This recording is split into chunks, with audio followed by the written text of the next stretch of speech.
کیا ہے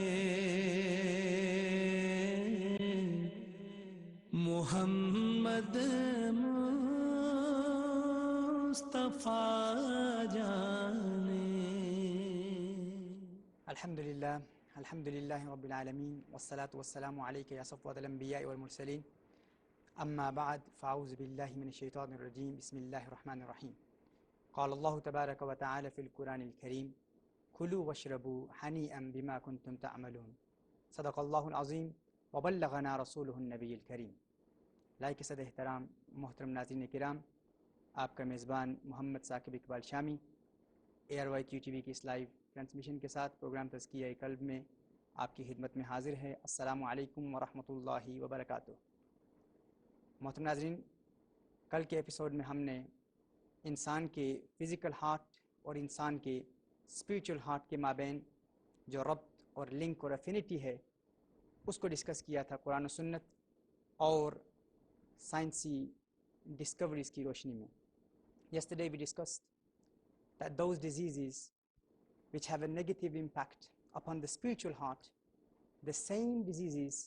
mostly have a negative impact upon the physical heart. And in that we discussed many diseases of the heart, such as backbiting, telling lies, sinful acts that we commit with our eyes, sinful acts that we commit with our ears, listening to haram, talking about haram, looking at haram, backbiting, humiliating other people, looking down upon people, and also sins like committing a murder, fornication, adultery. All of these acts, they have a negative impact upon the spiritual heart. But the same things, the same diseases have a negative impact upon the physical heart. We also discussed that excessive eating a lot, also has a negative impact upon the spiritual heart. There are people out there who eat a lot, and it is the sunnah of the Prophet sallallahu alaihi wasallam, as we discussed yesterday from a hadith of Rasulullah sallallahu alaihi wasallam, in which the Prophet sallallahu alaihi wasallam said that for the children of Adam alayhi salam, a bit of food is sufficient. It is enough for the children of Adam alayhi salam to keep their back upright. And the Prophet sallallahu alaihi wasallam said that if one wants to eat more, then they should divide it. They should take 1/3 for their food, 1/3 for water, and 1/3 for the air for easy breathing. That is the sunnah of the Prophet of Allah sallallahu alaihi wasallam. And if we act upon the sunnah of the Prophet of Allah sallallahu alaihi wasallam, then this will purify us from many diseases of the heart, from many diseases of the physical heart and the spiritual heart.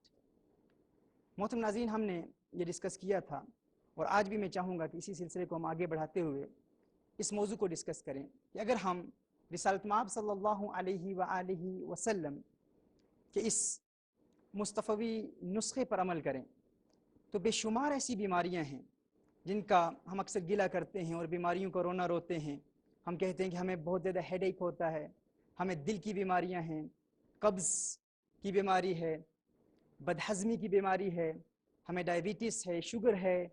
جگر اور پتے کے امراض ہیں، اور اس کے علاوہ ہم کہتے ہیں کہ جسمانی اعضاء میں ہم بہت درد محسوس کرتے ہیں، پاؤں میں درد ہے، ٹانگوں میں درد ہے، ہاتھوں میں، بازو میں درد ہے۔ ناظرین کرام، اس سب کا کوز، اس کا بنیادی کوز انسان کا اسٹمک ہے، انسان کے اسٹمک کی بیماریاں۔ جو لوگ بہت زیادہ کھانا کھاتے ہیں اور کھانا کھانے میں احتیاط نہیں کرتے، وہ ایسی بیماری میں مبتلا ہو جاتے ہیں۔ لیکن اگر ہم رسالت مآب صلی اللہ علیہ وسلم کی سنت پر عمل کرتے ہوئے، رسالت مآب صلی اللہ علیہ وسلم کے بتائے ہوئے اس نسخے پر عمل کر لیں تو ان تمام بیماریوں سے ہمیں نجات مل جائے گی۔ اور آج تو الحمدللہ جدید سائنس بھی اس بات کو تسلیم کر رہی ہے، جدید سائنسی محققین بھی اس حقیقت کو تسلیم کر رہے ہیں کہ ان بیماریوں کا، ان ڈیزیزز کا یہی علاج ہے جسے آج سے 1500 سال پہلے اللہ کے حبیب اور تمام طبیبوں کے طبیب صلی اللہ علیہ وسلم نے طیبہ کے شفا خانوں میں بیان کر دیا تھا۔ لیکن یہ ہماری بدقسمتی ہے ناظرین کرام کہ آج اغیار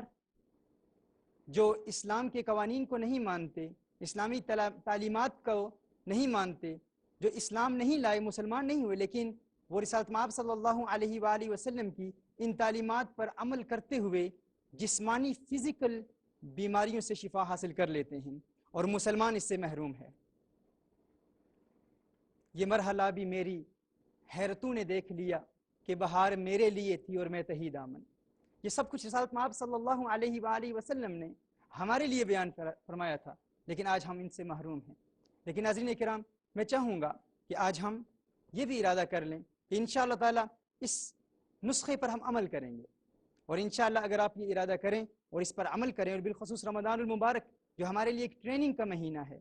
یہ ہمیں پریکٹیکلی پریپیئر کرتا ہے، یہ ہمیں گناہوں سے دور بھی کرتا ہے، ہمیں اسپرچل بیماریوں سے بھی پاک کرتا ہے، اور فزیکل بیماریوں سے بھی ہمیں پاک کرتا ہے۔ اگر آج ہم یہ انٹینشن بنا لیں اور بنیادی طور پر اگر ہم ان 4 بنیادی نسخوں پر عمل کریں، ان 4 باتوں پر، تو انشاءاللہ تعالیٰ بے شمار ایسی بیماریاں ہیں جن سے ہم بچ جائیں گے۔ وہ 4 بنیادی باتیں کیا ہیں؟ نمبر 1، جب تک ہمیں بھوک نہ لگے اس وقت تک ہم نے کھانا نہیں کھانا۔ سب سے پہلی بنیادی بات یہ آپ لکھ لیں، یہ 4 باتیں ہیں، انشاءاللہ تعالیٰ اگر اس پر عمل کریں گے تو بے شمار ایسے امراض ہیں جن سے شفا حاصل کرنے کے لیے ہم ڈاکٹرز کے پاس جاتے ہیں، ہاسپٹلز میں جاتے ہیں اور کثیر رقم خرچ کرتے ہیں، لیکن اگر ہم ان 4 نسخوں پر عمل کر لیں تو انشاءاللہ تعالیٰ مستقل طور پر ہمیں شفا مل جائے گی۔ پہلی چیز، جب تک ہمیں بھوک نہ لگے اس وقت تک ہم نے کھانا نہیں کھانا۔ جس طرح ہمارے ہاں، ہمارے معاشرے میں، ہماری سوسائٹی میں یہ عادت ہے، جہاں ہم جاتے ہیں اگر کھانے کا وقت نہیں ہے، کہیں آئس کریم کھا لی، کہیں چاکلیٹ کھا لی، بسکٹس کھا لیے، کباب، سموسے، پکوڑے اور یہ تلی ہوئی چیزیں ہم اکثر کھاتے رہتے ہیں۔ لیکن اگر ہم یہ عادت بنا لیں کہ جب تک بھوک نہیں لگے گی اس وقت تک ہم نے کھانا نہیں کھانا، یہ پہلا پوائنٹ ہے، اس کو آپ لکھ لیں۔ نمبر 2، جب کھانا کھائیں تو پیٹ بھرنے سے قبل اپنے ہاتھ روک لیں، یعنی جب ہمارا پیٹ بھر جائے اس وقت کھانا موقوف نہیں کرنا،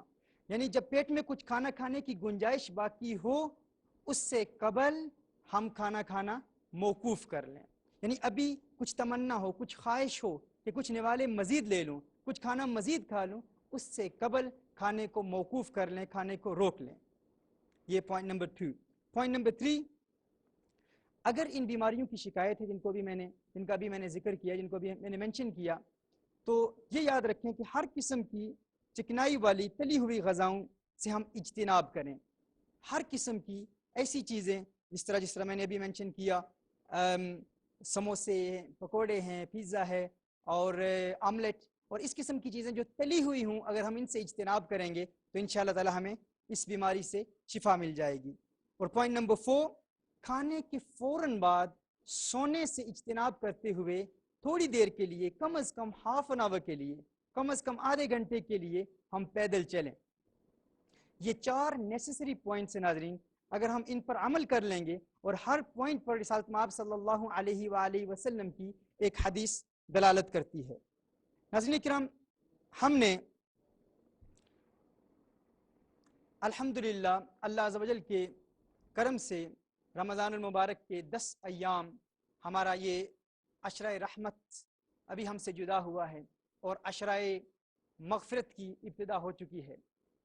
جس طرح میں نے ابتدا میں عرض کیا کہ رمضان المبارک کا یہ پیارا مہینہ ہمیں ہمارے اسپرچل تزکیے کے لیے بھی اہتمام کرتا ہے، ہمارے فزیکل دل کی بیماریوں کا علاج بھی کرتا ہے اور اسپرچل بیماریوں کا بھی رمضان المبارک علاج کرتا ہے۔ لیکن ناظرین کرام، ہم میں سے بے شمار ایسے لوگ ہیں جو اس کی حقیقت اور اس کے اندر مضمر، اس میں پوشیدہ رموز اور اس کی حکمتوں کو سمجھ نہیں پاتے۔ رمضان المبارک میں ہم نے اپنی ذات کو، اپنے آپ کو ٹرین کرنا ہے، ایک اسپرچل ٹریننگ پروسیس سے ہم نے اپنی ذات کو گزارنا ہے، اور وہ یہ ہے کہ ہمیں عادت پڑ جائے to make a habit of eating less, ہم عادت بنا لیں کہ ہم نے کم کھانا کھانا ہے۔ لیکن آج ہمارے مسلمان ہمارے معاشرے میں کیا کرتے ہیں، ہم اگرچہ پورا دن ہم بھوکے پیاسے تو رہتے ہیں، لیکن جب افطار کا وقت آتا ہے تو ہم پیٹ بھر کر کھانا کھا لیتے ہیں، بلکہ اس سے بھی زائد جب تمنا نہیں ہوتی تو طرح طرح کے کھانے سامنے موجود ہوتے ہیں، ہم کھاتے رہتے ہیں۔ جس سے رمضان المبارک کا وہ بینیفٹ، وہ روحانی بینیفٹ ہر چند کے فرض تو ادا ہو جاتا ہے، وہ فرضیت روزہ کا فرض وہ ہم ادا کر لیتے ہیں، لیکن وہ جو ایڈیشنل بینیفٹس ہیں، جو اسپریچول بینیفٹس ہیں، ہم ان سے محروم ہو جاتے ہیں۔ اور وہ اسپریچول بینیفٹس ایسے ہیں کہ جو انسان کی روحانی قلب کا تزکیہ بھی کرتے ہیں اور جسمانی دل کی بیماریوں سے بھی ہمیں نجات دلاتے ہیں، لیکن ہم ان سے محروم ہیں۔ یہاں پر میرے پاس ایک لسٹ ہے ناظرین کرام ان سائنسدانوں کی اور ان میڈیکل سائنسز کے ماہرین کی جو غیر مسلم ہیں، جو ایمان نہیں لائے، مسلمان نہیں ہیں، لیکن رمضان المبارک کی طرح اسلام کی تعلیمات کی ترتیب کے مطابق سال میں 1 مہینے روزے رکھتے ہیں، فقط اس لیے کیونکہ انہوں نے اس حقیقت کو سمجھ لیا ہے کہ اگر سال میں 1 مہینہ انسان اسلام کی ترتیب کے مطابق کھانا کھائے تو وہ دل کی بے شمار بیماریوں سے نجات حاصل کر لیتا ہے۔ اس کے ساتھ ساتھ میں یہ بھی چاہوں گا، وقت ہوا تو اس کو میں مینشن بھی کروں گا، کہ آپ ایک قرآن کریم کی آیت بھی لکھ لیں۔ اگر آپ کو سٹمک پرابلمز ہیں، اگر بدہضمی یا ان کے بعد یا کنسٹیپیشن کی آپ کو شکایت ہے، تو آپ قرآن کریم کی یہ آیت لکھ لیں، سورہ مرسلات کی آیت نمبر 43 اور 44، کُلُوا واشربوا حنیئا بما کنتم تعملون۔ سورہ مرسلات کی آیت نمبر 43 and 44، کُلُوا واشربوا حنیئا بما کنتم تعملون انا کذالک نجزی المحسنین۔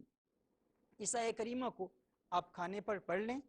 اور کھانے کے بعد آپ اپنے ہاتھ پر دم کر کے اپنے پیٹ پر ملیں گے تو انشاءاللہ تعالی اللہ عز و جل کے کرم سے اس سے آپ کو پیٹ کی بیماریوں سے شفا مل جائے گی۔ ناظرین کرام، رسالت مآب صلی اللہ علیہ وآلہ وسلم کی تعلیمات کم کھانے کے حوالے سے میں چاہوں گا کہ مزید اس پر کچھ کلام کیا جائے، کیونکہ یہ رمضان المبارک کا مہینہ ہے اور ہم اپنے معاشرے میں آبزرو کر رہے ہیں کہ ہمارے بے شمار ایسے مسلمان ہیں جو روزہ تو رکھتے ہیں، لیکن رمضان المبارک کے اصل مقصد جو ہمارے دل کا تزکیہ ہے، اسپریچول پیوریفیکیشن ہے، پیوریفیکیشن آف دا ہارٹ ہے، purification of the mind, purification of the soul, اس سے ہم محروم رہ جاتے ہیں۔ اس حوالے سے رسالت مآب صلی اللہ علیہ وسلم کی ایک حدیث آپ سماعت فرما لیں۔ سیدنا حسن بصری رحمۃ اللہ تعالی علیہ رضی اللہ تعالی عنہ روایت فرماتے ہیں، حضور اکرم صلی اللہ علیہ وسلم نے ارشاد فرمایا، افضلکم منزلۃ عند اللہ تعالی اطولکم جوعا وتفکرا وابغضکم الی اللہ۔ رسالت مآب صلی اللہ علیہ وسلم ارشاد فرماتے ہیں کہ تم میں سے اللہ عز و جل کے سب سے زیادہ نزدیک وہ شخص ہے جو سب سے زیادہ بھوک برداشت کرتا ہے، یعنی جو زیادہ بھوکا رہتا ہے اللہ عز و جل کے سب سے زیادہ وہی شخص قریب ہے، اور جو زیادہ غور و فکر کرتا ہے۔ اور تم میں سے اللہ عز و جل کا سب سے ناپسندیدہ شخص وہ ہے جو بہت زیادہ سوتا ہے، بہت زیادہ کھانا کھاتا ہے اور بہت زیادہ پانی پیتا ہے۔ اس کے علاوہ جامع ترمذی کی ایک روایت سماعت فرما لیں، رسالت مآب صلی اللہ علیہ وسلم نے ارشاد فرمایا، اللہ نے میرے لیے مکہ مکرمہ کے پہاڑوں کو سونا بنانا چاہا، مگر میں نے عرض کیا، یا اللہ مجھے تو یہ پسند ہے کہ اگر ایک دن کھاؤں تو دوسرے دن بھوکا رہوں، تاکہ جب بھوکا رہوں تو تیری طرف گریہ وزاری کروں اور تجھے یاد کروں۔ اسی طرح امیر المؤمنین سیدنا ابو بکر صدیق رضی اللہ تعالیٰ عنہ نے فرمایا، جب سے میں مسلمان ہوا ہوں، امیر المؤمنین سیدنا ابو بکر صدیق رضی اللہ تعالیٰ عنہ ارشاد فرماتے ہیں کہ میں جب سے مسلمان ہوا ہوں ایک مرتبہ بھی پیٹ بھر کر کھانا نہیں کھایا۔ اور ہے اللہ عز و جل کی بارگاہ میں عرض کرتے ہیں کہ اللہ عز و جل کے دیدار کے جام پینے کے شوق میں جب سے مسلمان ہوا ہوں ایک مرتبہ بھی میں نے پیٹ بھر کر پانی نہیں پیا۔ اللہ اکبر، یہ مقام ہے امیر المؤمنین کا۔ ناظرین کرام، الجامع الصغیر کی یہ روایت بھی سماعت فرما لیں کہ جب انسان بھوکا پیاسا رہنے کا عادی ہو جاتا ہے تو اسے روٹی کا احترام اس کے دل میں پیدا ہوتا ہے، کھانے کا احترام پیدا ہوتا ہے، اور وہ کبھی بھی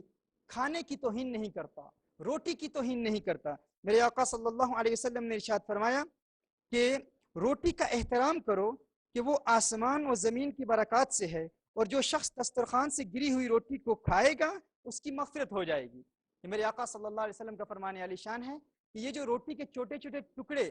ہم دیکھتے ہیں کہ ہم دسترخوان پر بکھرے ہوئے ہوتے ہیں، روٹی کے ٹکڑے دانے پڑے ہوتے ہیں، چاول کے دانے پڑے ہوتے ہیں، جو شخص ان کو اٹھا کر کھا لیتا ہے اللہ عز و جل اس کی مغفرت فرما دیتا ہے۔ یعنی جو شخص بھوک اور پیاس کا عادی بن جائے گا اسے روٹی کا احترام ہوگا، اسے کھانے کا احترام ہوگا۔ اسی طرح رسالت مآب صلی اللہ علیہ وسلم کے صحابی سیدنا عبداللہ ابن عمر رضی اللہ تعالیٰ عنہما کی یہ روایت سماعت فرما لیں۔ سیدنا عبداللہ ابن عمر رضی اللہ تعالیٰ عنہ نے زمین پر روٹی کا ایک ٹکڑا دیکھا اور اپنے غلام کو حکم فرمایا کہ اسے اٹھا لے اور کہیں پاک جگہ پر رکھ دے، صاف کر کے رکھ دے۔ اس غلام نے اٹھا لیا۔ شام افطار کے وقت سیدنا عبداللہ ابن عمر رضی اللہ تعالیٰ عنہما نے ارشاد فرمایا کہ وہ روٹی کا ٹکڑا کہاں ہے؟ تو غلام نے کہا وہ میں نے کھا لیا ہے۔ حضرت عبداللہ ابن عمر رضی اللہ تعالیٰ عنہ نے ارشاد فرمایا کہ تو آزاد ہے۔ اس نے پوچھا کہ مجھے آزاد کیوں فرما رہے ہیں؟ تو سیدنا عبداللہ ابن عمر رضی اللہ تعالیٰ عنہما نے ارشاد فرمایا کہ میں نے حضور اکرم صلی اللہ علیہ وسلم کی یہ حدیث سنی ہے کہ جو شخص دسترخوان سے کھانا اٹھائے، دسترخوان سے جو شخص کھانے کے ٹکڑے یا روٹی کے ٹکڑے اٹھا کر کھا لے، وہ شخص مغفور ہو جاتا ہے، اس کی مغفرت ہو جاتی ہے۔ اور فرمایا تیری تو مغفرت ہو چکی ہے، تو مغفرت کا حقدار ہے، تجھے میں اپنا غلام کیسے بنا سکتا ہوں، لہٰذا جا تو آزاد ہے۔ ناظرین کرام، یہ ہے کھانے کا ادب جو بھوک اور پیاس کی وجہ سے پیدا ہوتا ہے۔ میں آخری حدیث آپ کے گوش گزار کرتا ہوں، چونکہ مجھے بتایا گیا ہے کہ آج ہمارے پاس وقت بہت کم ہے۔ رسالت مآب صلی اللہ علیہ وآلہ وسلم نے ارشاد فرمایا جو شخص دسترخوان سے کھانے کے گرے ہوئے ٹکڑوں کو اٹھا کر کھائے وہ فراخی کی زندگی گزارتا ہے۔ رسالت مآب صلی اللہ علیہ وسلم نے ارشاد فرمایا کہ جو شخص دسترخوان سے گرے ہوئے کھانے کے ٹکڑوں کو اٹھائے اور کھا لے وہ فراخی کی زندگی گزارتا ہے، اور اس کی اولاد اور اولاد کی اولاد کم عقلی سے محفوظ رہتی ہے۔ یہ اللہ عز و جل کا اس فرد پر کرم ہے۔ اللہ عز و جل کی بارگاہ میں دعا گو ہیں کہ خلاق کائنات ہمیں کم کھانے کی کوشش کرنے کی توفیق عطا فرمائے، اور جس طرح رسالت مآب صلی اللہ علیہ وسلم کی سنت ہے ہمیں اس سنت پر عمل کرتے ہوئے تعلیمات اسلامیہ پر عمل کرنے اور تزکیہ قلب بجا لانے کی توفیق عطا فرمائے۔ ہم آنے والے لیکچرز میں انشاءاللہ تعالی انسان کے دل کی سوچنے کی صلاحیتوں پر گفتگو کریں گے، میڈیکل سائنس کے ذریعے اور نیورو کارڈیالوجی کی ریسرچز کی بنیاد پر ہم اس سلسلے کو انشاءاللہ تعالی کل سے جاری رکھیں گے۔ اللہ عز و جل ہماری اس حاضری کو اپنی بارگاہ میں قبول و منظور فرمائے۔ وآخر دعوانا ان الحمدللہ رب العالمین۔ خدا کی عظمتیں کیا ہیں،